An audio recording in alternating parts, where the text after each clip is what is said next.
AEW Dynasty 2024. What a pay-per-view this was.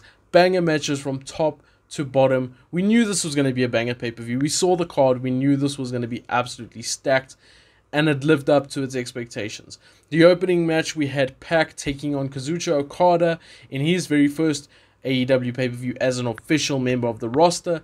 This match was for the AEW Continental Classic title. Okada ended up coming out on top in this match, as we expected. You don't expect Okada to lose the title so soon, but Pac put on a show, as always. Pac is back. I hope he's back for a while, because he did get a kind of an ovation afterwards, a standing ovation type thing. Weird. I don't think this is leading to him going away again or leaving or anything like that, but banger match.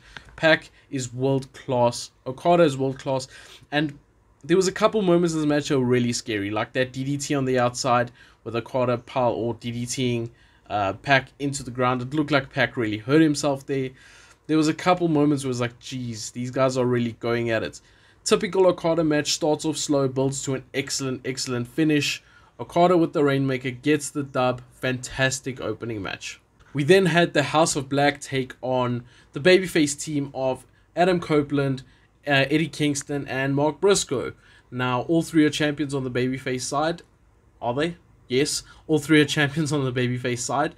And then we've got the House of Black, who is obviously... Seems like we're going to get Malachi Black versus Adam Copeland probably at Double or Nothing really soon. With that being said, the match was pretty decent. Maybe the match went on a bit long for what it was. You know, it's a six-man tag. This is where you can find some time for the other matches, in my opinion. You don't need to run a 25-minute match here.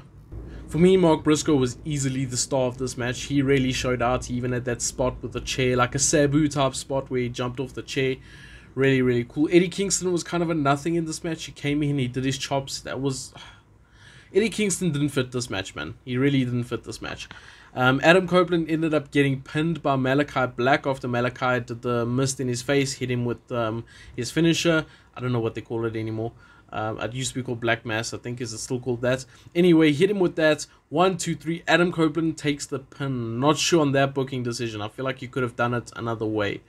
But Adam Copeland can afford to take a pin, I guess. And that sets up a match for the TBS, or the TNT title, sorry. We then had the only real short match of the night, which was Willow Nightingale taking on Julia Hart.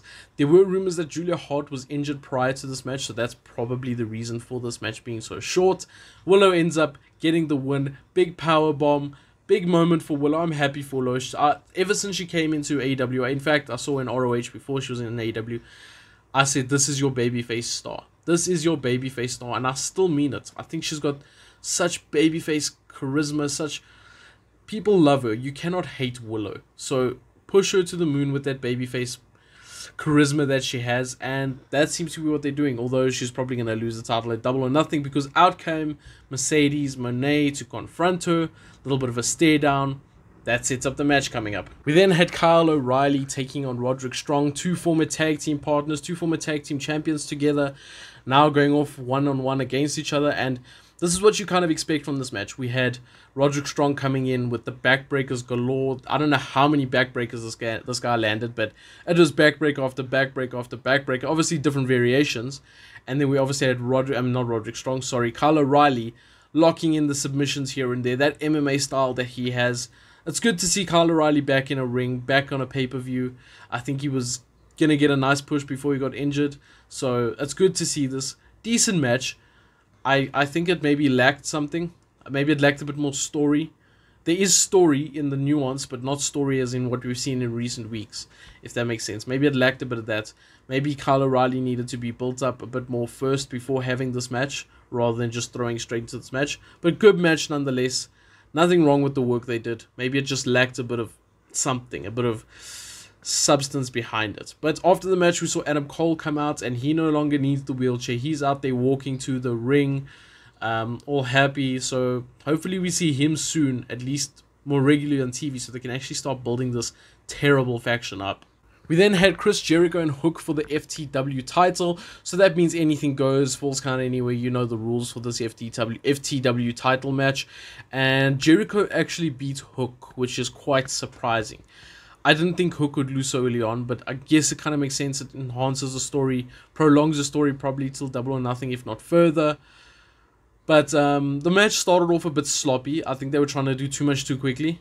So it started off a bit sloppy, but they found their groove. They found their way into the match. Lots of weapons involved, tables involved, couple table bumps. Hook dropped Jericho on his head a couple times. T-boned from the apron through the table. So Jericho went head first straight through the table. That was a bit rough. Then we had 2 Judas effects onto Hook, which was, yeah, he kicked out of both. And I was like, okay, what next? I don't enjoy hitting finishes after finishes after finishes. I think it just kills the momentum of the match. But then Jericho came out with the baseball bats, and I was like, oh, he's going to do that weird thing where they hit them like that. But no, he actually swung the baseball bat into him. It looked good, obviously very dangerous. Jericho got the win after that, understandably so, you should. And at the end, I didn't mind it. But I hope Hook can bounce back nicely from this and make him look very strong after this. Because, yes, he looked strong in defeat, but he lost fairly easily in his own match type. We then had Timeless Toni Storm defending her title against Thunder Rosa. Thunder Rosa came out wearing a mask, which I thought, okay, that's interesting. It's going to look different. New Thunder Rosa in a way. But no, she took off the mask to reveal she's wrestling without face paint. And this has obviously been a thing leading up to this match. You know, Toni Storm trying to devalue the character, the heritage, all of that stuff that is Thunder Rosa.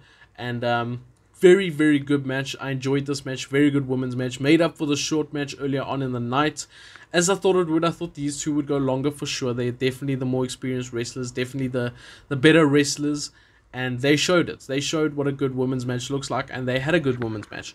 Deonna Purrazzo made an interference as she took up Mariah May, who was getting her hands involved in the match.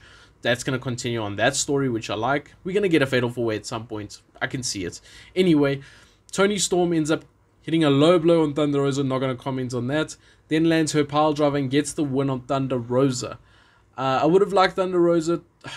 No, Toni Storm was the right winner. Toni Storm was... I really like Thunder Rosa, but Toni Storm was the right winner. She's so over. Her character's so good. Her gimmick is so good. This was her best match under her new gimmick. This is the best match I've seen with her under her new gimmick because it wasn't too gimmicky. I think she's finding the balance of how to wrestle the gimmick and how to wrestle as Toni Storm. This was the best match that she's had under her timeless Toni Storm gimmick. We then move on to the match of the night, and that is Will Ospreay taking on Bryan Danielson. And wow, instant classic. I'm not even going to criticize Dave Meltzer for this 5-star rating that he's about to give it, because we know he's about to give a 5-star rating. This was an absolute barn burner, a banger, a classic. This is what we expected it to be, and Will Ospreay came out on top, understandably so. Bryan Danielson is in his final year of his career, put other people over, and I think Will Ospreay is the perfect person to put over. Absolute great match. The way they found reversals for each other's moves, and the way it had strikes, it had technical wrestling, it had high flying, it had power moves from Will Ospreay. It had everything that you needed. Had a good storytelling element to it, as in the story they told in the ring. I enjoyed this very much. The hidden blades were flying, the running knees were flying, everything was just so damn good. The finish, which was like a big car crash, which ended up in Ospreay hitting the hidden blade, followed it up with the Tiger Driver 91, or the Storm Driver 91 as he calls it. And then I think it was another hidden blade, I think so, and he got the win. Bryan Danielson selling his ass off, selling the fact that he's hurt again, injured again. You know how Bryan Danielson does. Hopefully he's not injured. Hopefully it is a work. I do expect it to be a work, knowing Bryan Danielson, but let's just hope for the sake of it, it is not a work. Will Ospreay obviously very concerned for Bryan Danielson, and I like that. This is obviously going to carry on leading to the dissension between Will Ospreay and his heel faction group, the Don Callis family, because that needs to be separated ASAP. Apparently, Will Ospreay is going to retire that Storm Driver 91. Nah, that's what he said, I think, in the press conference. That's interesting. I think that's going to lead to... He's not going to do it while he's a face. Once he turns heel, he's going to do it. Which I like that subtle storytelling that they do. We then had a ladder match between the Young Bucks and FTR. And I'm happy that this didn't go on too long. I'm not saying it was a short match, because it wasn't. But it didn't go on too long. They hit their high spots. They hit. This was brutal, by the way. This was really brutal. They put their bodies on the line. They really showed out here, and I give credit to that. I'm not the biggest Young Bucks fan. I have been enjoying the EVP stuff until the whole release of the Punk tape, but I hear that that's not necessary. It wasn't a call from them. But I've been enjoying the EVP stuff. It's a different character. It's something I've been calling out for the Young Bucks. I do think they were struggling to find a balance between their gimmick and the way they wrestle as well.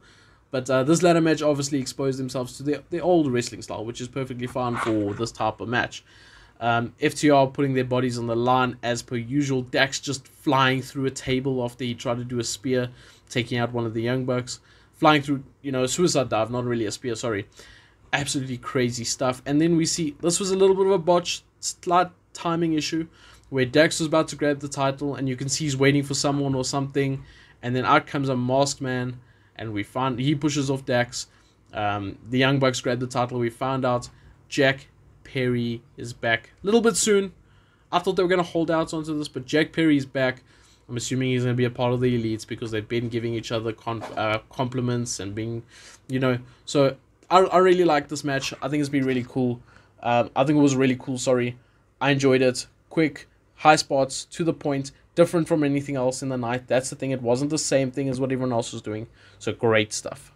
We then had the moment of the night as Swerve took on Samoa Joe. And whose house is it?